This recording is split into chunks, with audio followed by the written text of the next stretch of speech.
नमस्कार। आप देख रहे हैं कैपिटल हेडलाइंस और ये है कैपिटल हेडलाइंस का लाइव शो। जैसा आप जानते हैं कि लाइव शो में हम खास बात करते हैं, किसी खास मुद्दे की बात करते हैं, किसी खास व्यक्ति की बात करते हैं। और आज हम बात करेंगे भगवान श्री कृष्ण की जन्मस्थली मथुरा और उनकी क्रीड़ा स्थली वृंदावन की। और बहुत ही खास मेहमान को आज हमने आमंत्रित किया है। हमारे साथ हैं लीजेंड न्यूज, जो जाना माना आगरा रीजन का पेपर है, उसके संपादक श्री सुरेंद्र चतुर्वेदी जी। बहुत दबंग पत्रकार है। दबंग मैं इसलिए कह रहा हूं कि वैसे दबंग नहीं है, मसल मैन के तौर पर दबंग आप इनको मत समझिए, लेकिन जैसा कहा जाता है जब तो मुकाबिल हो अखबार निकाला है, तो वो उनकी इमेज, वो उनकी शख्सियत है। लगभग 4 दशक से जब से पत्रकारिता में सक्रिय हैं, अपनी स्टूडेंट लाइफ से ही लिखते रहे हैं और उन मुद्दों पर लिखते हैं जिन मुद्दों को लोग छुपाना चाहते हैं। और कहा भी यही जाता है कि समाचार वही है जिसे लोग छुपाना चाहें, सक्षम लोग छुपाना चाहें, उसको सामने रखा जाए, वही खबर है असल मायने में। और उस खबर को श्री सुरेंद्र चतुर्वेदी जी, जो संपादक हैं लीजेंड न्यूज के, लगातार सामने रखते हैं। और एक मुद्दा जिस पर आज हम बात करने जा रहे हैं वृंदावन का, उसको भी इन्होंने बड़ी प्रमुखता के साथ रखा है। भाई साहब, बहुत आपका स्वागत है। आभार, धन्यवाद कि आपने कैपिटल हेडलाइंस को टाइम दिया। तो पहले मैं केवल मुद्दे की जानकारी दे देता हूं, जो कि जिसकी गूंज केवल मथुरा में नहीं है, वृंदावन में नहीं है, आगरा रीजन में नहीं है, दिल्ली तक उसकी गूंज है। और बल्कि जहां भी मथुरा वृंदावन को पसंद करने वाले आस्थावान बैठे हुए हैं, उन सभी तक ये घटना की गूंज पहुंच रही है।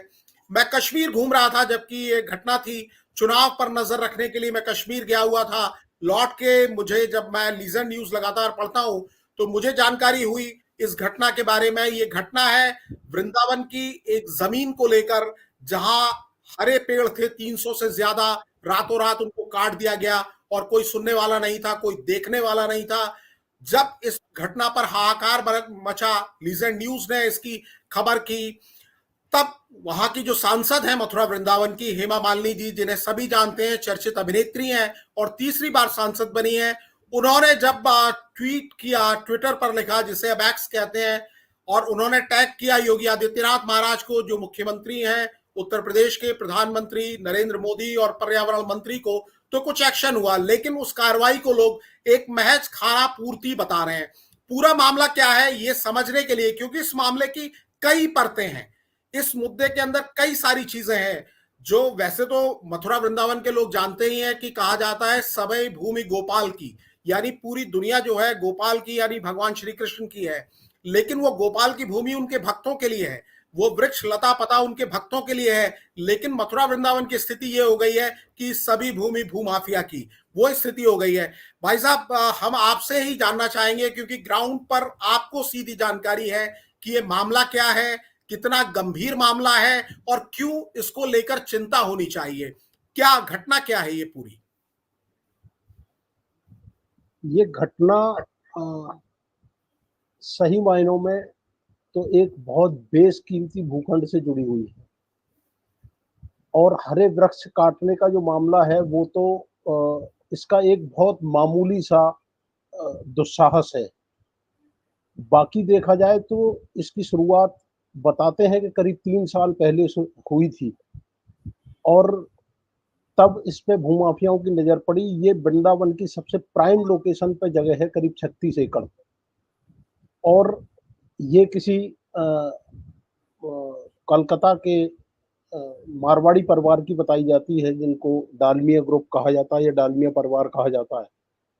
और उनसे ये एक महत्वपूर्ण बात ये भी कही जाती है कि ये एक आश्रम भूमि है। और जब नेशनल हाईवे से छठीकरा की तरफ मुड़ते हैं तो बिल्कुल एकदम इतनी महत्वपूर्ण जगह है कि जो शायद वृंदावन में दूसरी कोई जगह हो नहीं सकती जी। इस जगह का सौदा कुछ लोगों ने किसी भी तरह डालमिया परिवार से किया और डालमिया परिवार को उसकी टोकन मनी दी। और उस टोकन मनी को देने के बाद इन्होंने उसका, जैसा कि मैंने लिखा भी है, कि एक नक्शा पब्लिक किया। वो नक्शा कितना सच है कितना झूठ है ये तो नहीं पता, लेकिन ये कहा जाता है कि जितने में इन्होंने उससे सौदा किया उससे 3 गुनी रकम उस नक्शे के बिहाफ पे इन लोगों ने बाजार से उठा ली और 3 कुछ गुनी निवेशकों रकम। को जोड़ा। 3 गुनी रकम ना, जी। एक अनुमान के अनुसार लगभग 1000 करोड़ रुपए इसके माध्यम से अभी तक उगाए जा चुके हैं। 36 एकड़ जमीन के, एकड़ जमीन के, है जी। ना। और इसमें जो इन्होंने पोजेशन अपना दिखाने के लिए, अपना कब्जा दिखाने के लिए एक्चुअली उन सारे पेड़ों को रातों रात कटवाने का निर्णय लिया, क्योंकि कहीं ना कहीं से इनके ऊपर जो निवेशक थे या जो जिन्होंने प्रॉपर्टी प्लॉट खरीदे या जिन्होंने जो भी इन्वेस्ट किया, वो उनका दबाव था कि उनको भी कहीं ये दिखाई दे कि भाई ये जमीन आपकी है। तो इसलिए वो वहां एक जो नक्शा मैंने दिया है वो नक्शा आप इस्तेमाल कर सकते हैं अगर चाहें तो, कि जी। उसको लेके इन्होंने ये कहा कि हमने विकास प्राधिकरण में इसकी प्रक्रिया शुरू कर दी है, हमने इसको अप्लाई कर दिया है और जल्दी हम इसे पास करा लेंगे। जी। आज की स्थिति यह है कि विकास प्राधिकरण ये कहता है कि न तो ऑनलाइन और न ही धरातल पे हमारे पास कोई इसी प्रकार का नक्शा आया है। जी। अब इसमें सीधी सीधी बात ये खड़ी होती है कि जब आपने कहीं नक्शा मूव ही नहीं किया तो किस बिहाफ पे इतना पैसा आपने उठा लिया। और जो जमानत अभी जिस व्यक्ति को मिली है, शंकर सेठ जिसे कहते हैं, जिसके खिलाफ विद्युत विभाग ने, वन विभाग ने और आपकी विकास प्राधिकरण ने, मथुरा वृंदावन विकास प्राधिकरण ने एफआईआर दर्ज कराई है, उसका कहना है कि मेरा इससे कोई लेना देना ही नहीं है। जी। जिनको पकड़ा और गया है उस, वो कह रहे हैं कि उनका लेना देना नहीं है इस मामले से। हाँ, और जी, उसको ये भी बताया अंतरिम, जाता है कि इस मामले में जब आपने लिखा और ये मामला लाइमलाइट हुआ तो उसके बाद ये एफआईआर की गई और एफआईआर में 10 लोगों के नाम बताए जाते हैं कि 10 लोगों के नाम शामिल किए गए। नहीं, उन्होंने एफआईआर में ये बहुत बड़ी कलाकारी वन विभाग ने की है। उन्होंने जी। एफआईआर में 5 उन लोगों के नाम लिखे जो इसके मूल मालिक हैं, डालमिया परिवार के, जी। और बाकी उसके आगे खाली ये लिख दिया कि जो इसको डेवलप करने की कोशिश कर रहे हैं वो भी इसमें शामिल हो सकते हैं, उनका हम नाम पता कर रहे हैं। नाम पता कर रहे हैं, उन्हें जानकारी नहीं है, जबकि आपने इसमें खुद लिखा है, मैं आपके अखबार को ही हाँ, कोट कर रहा हूं, सफेद हाँ, पोश भूमाफिया कोई मामूली आदमी नहीं है, इनकी हाँ, सबकी अपनी विशिष्ट बिल्कुल, पहचान तो है ही, इन सबका हाँ, अपना बड़ा रसूख है। कोई सत्ता के शीर्ष तक पहुंच का दावा करता है, कोई संघ में, संघ का मतलब मेरे ख्याल से आप आरएसएस कह रहे हैं, संघ आरएसएस, में बिल्कुल, राष्ट्रीय स्वयंसेवक सर्टिफिकेट संघ, बताता हाँ, है। इसमें शायद ही किसी को शक हो कि इस रियल एस्टेट प्रोजेक्ट में शामिल दूसरे कथित उद्योगपति और व्यापारी ब्यूरोक्रेसी के अच्छे लाइजनर हैं और हाँ, सचिवालय तक से काम करा के लाने की क्षमता रखते हैं, कुछ तो न्यायपालिका तक में दखल का दम भरते हैं। इस तरह के दावे ये लोग करते हैं। बिल्कुल, बिल्कुल। और वो उन्होंने प्रत्यक्ष करके दिखाया भी। जी। वो उन्होंने प्रत्यक्ष करके दिखाया भी कि, और क्यों ऐसा कहा जाता है कि वो इसमें हिस्सेदार हैं। और इसलिए आप ये समझिए कि जिस व्यक्ति को रात को पुलिस अरेस्ट करती है जी। और उसमें भी पुलिस कहती है कि हमने अरेस्ट किया है, वो ये दावा कर रहा है खुलेआम कि भाई मैंने तो सरेंडर किया है, जी। और उसको सुबह खड़े खड़े जमानत मिल जाती है। जी। और वो भी तब जबकि हेमा मालिनी ने इसमें प्रयास किए। और जैसा कि आपने कहा, हेमा मालिनी ने ट्वीट भी किया, मैंने भी वो जी। पढ़ा है, और मुझे ये भी पता लगा है कि हेमा मालिनी ने योगी आदित्यनाथ जी से, ये ट्वीट उन्होंने हाँ, एक्शन के जी, बाद जी, ये जी, ट्वीट किया सर। जी। मुझे ये भी पता लगा कि उन्होंने योगी जी से खुद फोन पे बात भी की जी। और उन्होंने अनुरोध किया योगी जी से कि इसमें सख्त से सख्त कार्रवाई होनी चाहिए, क्योंकि ऐसा ये कहा ही जाता है और वो खुद स्वीकार भी करती हैं हेमा जी कि वो कृष्ण की बड़ी भक्त हैं, और उनको जो है इस बात से बड़ी पीड़ा हुई है। और धार्मिक लोगों की तो खैर मान्यता ये रहती है कि भाई यहाँ पेड़ पौधों के रूप में संत महंत और योगी और तपस्वी जो है वो निवास करते हैं और वो यहाँ अपनी तप करते हैं। खैर ये तो एक धार्मिक भावनाएं जिसकी जैसी भी हों, और अपने यहाँ सनातन धर्म में तो ये माना ही जाता है। लेकिन अगर इसको सामान्य तौर पर पर्यावरण की दृष्टि से भी देखा जाए तो एक तरफ मोदी जी इतना बड़ा अभियान चला रहे हैं एक पेड़ माँ के नाम, और जी दूसरी बिल्कुल। तरफ एक रात में 300 पेड़ काट दिए जाते हैं, 300 से ज्यादा पेड़ काट दिए जाते हैं, और वो सभी पेड़ उस श्रेणी के हैं जो कि अपराध की उसमें आता है उनको काटना, जी और जी उनको रातों रात काट दिया जाता है, और मशीनों के जरिए उसको काटने के लिए विकास प्राधिकरण की रेलिंग तोड़ दी जाती है, पूर्व नियोजित तरीके से बिजली जो है वो बाधित कराई जाती है, और इसलिए बाद में सुबह, मतलब आप सोचिए घंटों लाइट गायब होने के बाद सुबह एफआईआर दर्ज होती है और वो कहते हैं कि जी हमने रात में पेट्रोलिंग की, हमें पता नहीं लगा कि लाइट कहाँ से कट गई। बाद जी में या हमने सुबह देखा कि हाँ, पेड़ पेड़ उस पर पड़े हुए थे। मतलब उनको रात के समय वो इलाका जो इलाका 24 घंटे रोशनी से जगमग रहता है, जी जी उनको वहां ये भी पता नहीं लगा कि भाई वो पेड़ गिर गए उसके ऊपर। और जी इसमें एक महत्वपूर्ण बात और भी है जो शायद अब तक किसी ने नहीं लिखी, मैंने अपनी इससे पहली खबर में लिखी थी कि एक वहां से वृंदावन माइनर भी जाती है, जी बिल्कुल। और वो वृंदावन माइनर 20 फुट चौड़ी वृंदावन माइनर को इन्होंने पाट दिया है, आज वो सिर्फ 2 फुट की पट्टी रह गई है। बताइए। तो वो सिंचाई विभाग भी इसके लिए जिम्मेदार है किसी किसी न किसी स्तर पे, कि चलिए अगर उनको पहले पता नहीं लगा, आज तो पता लग रहा होगा, आज तो उनको देखना चाहिए कि भाई ये उनको भी एक एफआईआर दर्ज करानी चाहिए कि भाई ये किस तरह इतना बड़ा जो है सिंचाई विभाग ने उसको लापरवाही छोड़ दी कि उसको उन्होंने इतने दिन तक सब कुछ करते रहे और पता ही नहीं लगा। जी भाई साहब, मैं इसमें यह भी समझना चाहूंगा क्योंकि ये सारे लोग बहुत बड़े लोग हैं, सफेद पोश हैं, बड़ा इनका नाम है, और जैसा आपने लिखा भी है ऊपर तक इनकी पहुंच है, सत्ता के शीर्ष तक अपनी पहुंच का दावा करते हैं।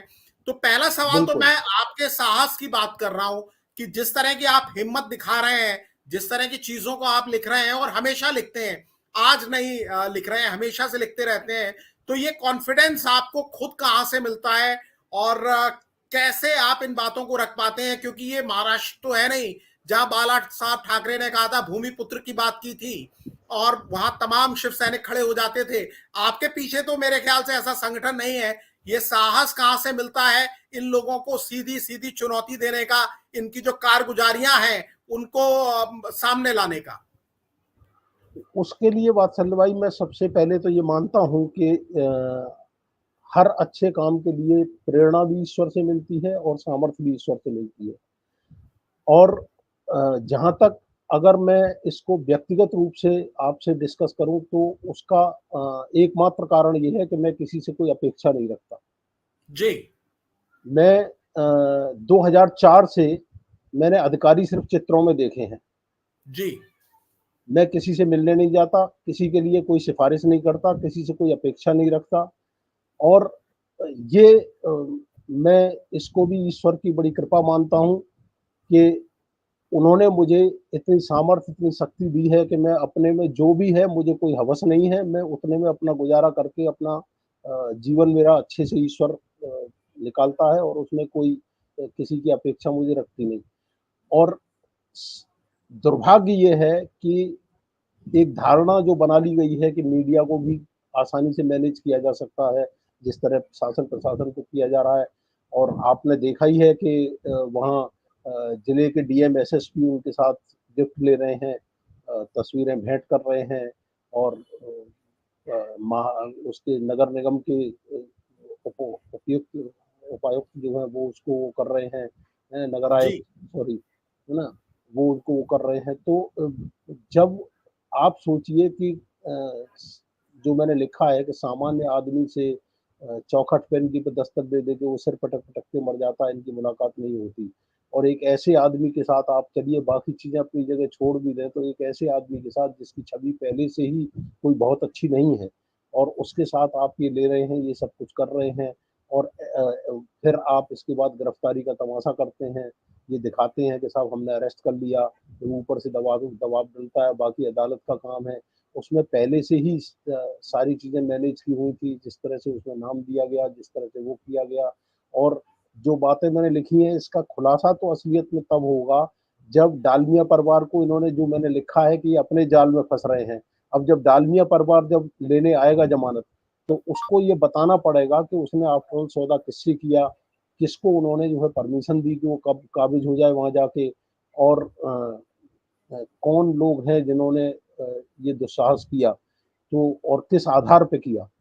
ये जब वो खोलेंगे तो इसमें बहुत सारे सफेदपोश सामने आ जाएँगे। और बल्कि एक महत्वपूर्ण बात मैं इसके लिए आपको और भी बता दूँ कि इसमें एक ऐसे विश्व-विख्यात मंदिर के जो इस समय पदाधिकारी हैं, उनका भी नाम इससे जुड़ रहा है, जिसमें आप सोचिए जिनका वर्ल्ड वाइज़ बहुत अच्छा रसूख है, और वो दुनिया भर में उनकी शाखाएँ फैली हुई हैं। उनका नाम भी इसमें जुड़ रहा है। जी, उनका नाम भी इसमें जुड़ रहा है।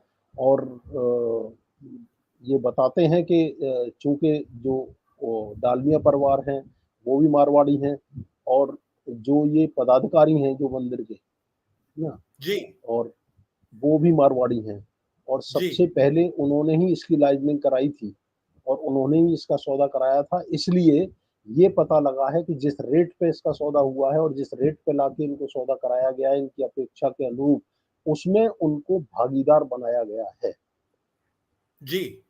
तो भाई साहब, जिस तरह कहा जाता है कि मथुरा वृंदावन जो है प्रेम की भूमि है, त्याग की भूमि है, समर्पण की भूमि है, लेकिन अब लग रहा है कि ये भूमाफियाओं के दबदबे की भूमि है। शासन प्रशासन को भी जानकारी है। वो तो सौभाग्य है कि हेमा मालिनी जी वहां पर हैं, जिनके लिखने पर और जिनकी सीधी पहुंच है योगी महाराज तक, जिनकी पहुंच है प्रधानमंत्री जी तक, जिनकी पहुंच है वन मंत्री भूपेंद्र जी तक। तो ये थोड़ा बहुत एक्शन हुआ, लेकिन हौसले तो और जगह भी पूरे जिले के अंदर बुलंद बताए जाते हैं। और जो जमीन है, पवित्र भूमि है, वो छिन्न भिन्न हो रही है, स्वरूप बदला जा रहा है, पूरे इसका कॉमर्शलाइज हौ किया जा रहा है। हौसले का जहाँ तक सवाल है वात्सल भाई, वो तो इनका हौसला इससे पता लगता है कि इन्होंने पूरे वृंदावन को कंक्रीट में तब्दील कर दिया है। आज वृंदावन में जो वन उपवन है, वो तो कहीं नाम मात्र को रह गए हैं। चारों तरफ जो है वो सिर्फ़ आपको महँगी से महँगी बिल्डिंग और ये सारे ही केवल वो दिखाई देंगे। और आप ये सोचिए कि जिन रेट्स पे इसका सौदा हुआ है और जिन रेट्स पे इन्होंने बेचा है, उतने रेट्स पड़ोस में ना आपको नोएडा में मिलेंगे, ना आपको गाज़ियाबाद में मिलेंगे, ना आपको हरियाणा में मिलेंगे, फरीदाबाद में। ये सब चीज़ इतने ज़्यादा महँगे रेटों में इसको बेचा गया है कि कोई आसानी से सोच भी नहीं सकता। तो इसकी वजह क्या है भाई साहब? इतनी कीमती जमीन होने की वजह क्या है? एक तो वृंदावन के प्रति आकर्षण है, सीधी-सी बात है। और दूसरे जो वृंदावन में भीड़ बढ़ रही है ना, वो भी उसका एक बहुत बड़ा कारण है। लोग यहाँ, देखिए, ये एक बहुत पुरानी कहावत है, ये कोई मेरी बात नहीं है, इसे कहावत कह लीजिए, मान्यता कह लीजिए कि और इसको सारे धर्माचार्य भी स्वीकार करेंगे कि धर्म की आड़ किसी भी पाप कर्म के लिए बहुत बड़ी आड़ होती है। और वृंदावन आज उसी गति को प्राप्त हो चुका है। वहाँ धर्म तो केवल दिखावे के लिए रह गया है, और सीधे-सीधे जो है वहाँ ऐसे लोगों की बहुत ज़्यादा मात्रा में घुसपैठ हो गई है कि अ, आप ये सोचिए, मेरा 40 साल का अनुभव है, और जिन लोगों की हैसियत वहाँ कुछ भी नहीं हुआ करती थी, कुछ भी से मतलब ऐसी स्थिति थी कि जिनके प्रॉपर घर के खर्चे भी पूरी तरह से नहीं चल पाते थे, आज वो अरबों रुपए के स्वामी हैं, अरबों रुपए के। और उसके पीछे यही कारण है, यही सारी चीज़ है कि आज वृंदावन का इंच-इंच, वृंदावन की इंच-इंच ज़मीन जो है वो बेशकीमती है। और ये ज़मीन तो एक ऐसी जगह है जिस जगह पे आप सोचिए कि अ, जो मैंने हल्का-सा इशारा भी किया है कि अगर ये इनकी मंशा पूरी नहीं हुई, तो आगे जाके ये एक रक्त रंजित रंजिश में भी तब्दील हो सकती है। क्योंकि जितना पैसा इन्होंने उठा लिया है, उतना पैसा ये न इनकी नीयत रहेगी वापस करने की, और न ये संभवतः कर पाएँगे। क्योंकि इस पे खर्च भी कर चुके हैं ये। जी बिल्कुल बिल्कुल बिल्कुल। तो इसलिए ये बड़ा मुद्दा इसलिए है बहुत बड़ा।